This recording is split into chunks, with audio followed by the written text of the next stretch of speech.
Hi everyone, यदि आप भी शेयर मार्केट में ट्रेडिंग करते हैं तो ये ट्रेडिंग करना आपके लिए पड़ सकता है महंगा। क्योंकि अब 1 अक्टूबर 2024 से गवर्नमेंट ने आपके शेयर ट्रेडिंग पे जो टैक्स की रेट है वो इंक्रीज कर दी है।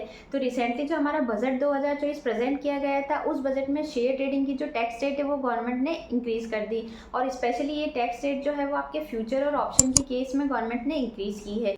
तो अब यदि आप 1 अक्टूबर 2024 के बाद में शेयर मार्केट में कोई ट्रेडिंग करते हैं और स्पेशली फ्यूचर या ऑप्शन में कोई ट्रेडिंग करते हैं, तो फ्यूचर के केस में आपके सिक्योरिटी ट्रांजैक्शन टैक्स की जो रेट है वो 0.0125% से इंक्रीज करके गवर्नमेंट ने 0.02% कर दी है। और ऑप्शन के केस में जो आपकी सिक्योरिटी ट्रांजैक्शन टैक्स की जो रेट है वो 0.0625% से इंक्रीज करके 0.10% जो है वो कर दी है। तो अब गवर्नमेंट के द्वारा जो सिक्योरिटी ट्रांजैक्शन टैक्स की जो रेट है उसको 60% से इंक्रीज करने के पीछे रीज़न क्या है? तो गवर्नमेंट को लग रहा है कि 93% लोग ऐसे हैं जिनको फ्यूचर एंड ऑप्शन में ट्रेडिंग करने से लॉस हो रहा है। केवल 7% लोग ही ऐसे हैं जिनको फ्यूचर और ऑप्शन में ट्रेडिंग करने से प्रॉफिट हो रहा है। तो ऐसा कहा जा रहा है कि जो रिटेल ट्रेडर्स है उनको डिस्करेज करने के लिए गवर्नमेंट जो है उसके द्वारा ये सिक्योरिटी ट्रांजैक्शन टैक्स की जो रेट है वो इंक्रीज की गई है। या आप ये भी कह सकते हैं कि जो रिटेल ट्रेडर्स है उनको डीमोटिवेट करने के लिए गवर्नमेंट जो है उसने ये रेट जो है वो इंक्रीज की है, ताकि कम लोग जो है वो फ्यूचर और ऑप्शन जो है उसमें एंटर हो।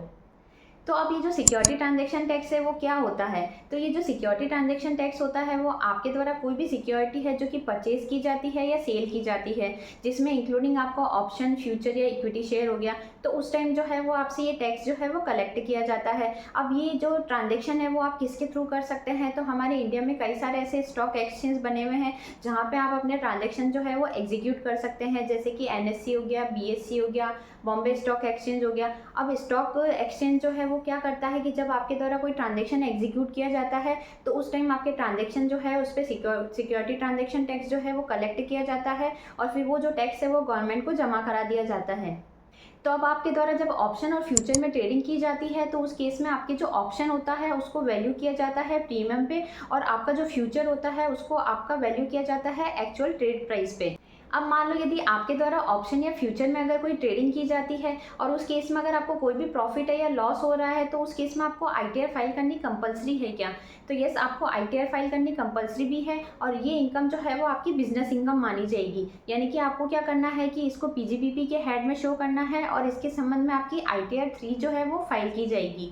तो ऑप्शन और फ्यूचर को हम एक एग्जाम्पल के साथ समझने वाले हैं कि यदि आप 1 अक्टूबर 2024 के बाद नई रेट से अगर सिक्योरिटी ट्रांजैक्शन टैक्स पे करते हैं तो आपकी जेब से कितना एक्स्ट्रा टैक्स है जो कि गवर्नमेंट के पास जाने वाला है। मान लो आपने निफ्टी फ्यूचर है जिसका एक कॉन्ट्रैक्ट एग्जीक्यूट किया है और आपने 50 का जो लॉट है वो सेल किया है। अब एक लॉट जो है उसमें आपके टोटल 30 यूनिट्स है, तो टोटल यूनिट्स हो जाती है आपकी 1500। अब ये जो कॉन्ट्रैक्ट है आपने जो एग्जीक्यूट किया है उसमें आपके पर यूनिट की जो रेट है वो है 10,000 पर यूनिट। तो अब जब आप ये कॉन्ट्रैक्ट सेल करते हैं तो उस पर आपका जो टैक्स लगता है वो है 0.0125%। तो आपका जो सिक्योरिटी ट्रांजेक्शन टैक्स होता है वो है 1875।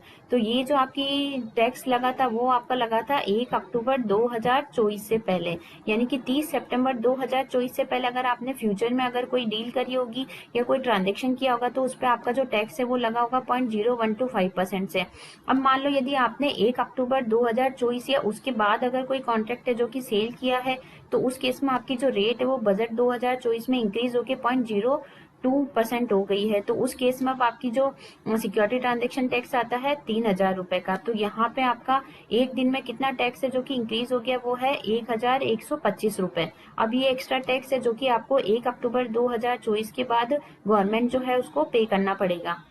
तो ऑप्शन को हम एक एग्जाम्पल के साथ समझते हैं। मान लो यदि आपके द्वारा कोई निफ्टी ऑप्शन का जो कॉन्ट्रैक्ट है वो एग्जीक्यूट किया जाता है 100 लॉट का।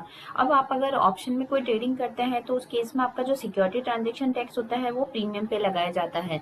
अब मान लो आपके द्वारा जो 100 का लॉट है वो सेल किया जाता है और प्रीमियम है आपकी 100 रुपीज, और अगर इस पे सिक्योरिटी ट्रांजेक्शन टैक्स लगाता है 0.0625%, तो आपका टैक्स बनता है 6,250 रुपए। अब ये जो टैक्स था वो आपका 30 सितंबर 2024 से पहले था। अब मान लो यदि आपने ये कॉन्ट्रैक्ट जो है वो अगर 1 अक्टूबर 2024 को एग्जीक्यूट किया था, तो उस केस में आपकी बजट में रेट जो है वो इंक्रीज होकर 0.0625% से 0.100 हो गई थी। तो अब आपका जो सिक्योरिटी ट्रांजेक्शन टैक्स है वो हो जाता है 10,000 रुपए। यानी कि आपको एक दिन में गवर्नमेंट को इतना 3,750 रुपए का एक्स्ट्रा टैक्स है जो कि पे करना पड़ेगा। अब ये जो टैक्स है वो गवर्नमेंट जो है उसके द्वारा मान लो पर पर्सन पर पर्सन पर ट्रांजेक्शन जो है वो कलेक्ट किया जाता है। तो अब मान लो इंडिया में ऐसे लाखों लोग हैं जो कि शेयर मार्केट जो है उसमें ट्रेडिंग करते हैं, तो लाखों लोगों से गवर्नमेंट जो है उसको सिक्योरिटी ट्रांजैक्शन टैक्स से कितना रेवेन्यू जो है वो रिसीव हो रहा होगा। अब आपके द्वारा जो ये सिक्योरिटी ट्रांजैक्शन टैक्स पे किया जाता है, ये आपका एक अलाउबल बिजनेस एक्सपेंसेस होता है, यानी कि आप अपने बिजनेस एक्सपेंसेस जो है उसमें इस खर्चे की डिडक्शन जो है वो क्लेम कर सकते हैं। अब मान लो यदि आपके द्वारा आईटीआर फाइल किया जाता है, तो उस टाइम आपके द्वारा जो पीएनएल बनाया जाता है, उस पीएनएल में अगर आप अपनी बिजनेस इनकम इधर शो करते हैं, तो यहाँ पे आप क्या कर सकते हैं, एसटीटी का जो टैक्स आपके द्वारा पे किया जाता है उसके डिडक्शन जो है वो आप ले सकते हैं।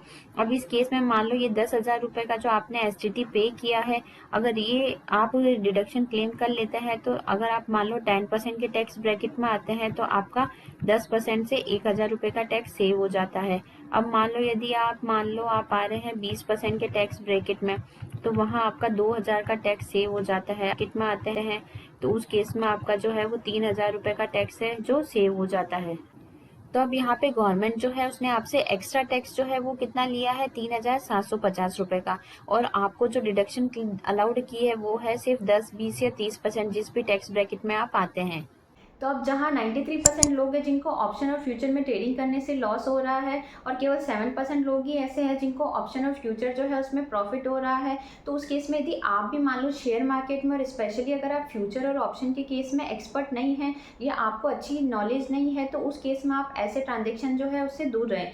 तो आई होप आज की जो ये वीडियो है वो आपके लिए काफ़ी यूजफुल रही होगी। वीडियो से अगर किसी तरह की हेल्प मिली हो तो चैनल को लाइक, शेयर एंड सब्सक्राइब करना ना भूलें।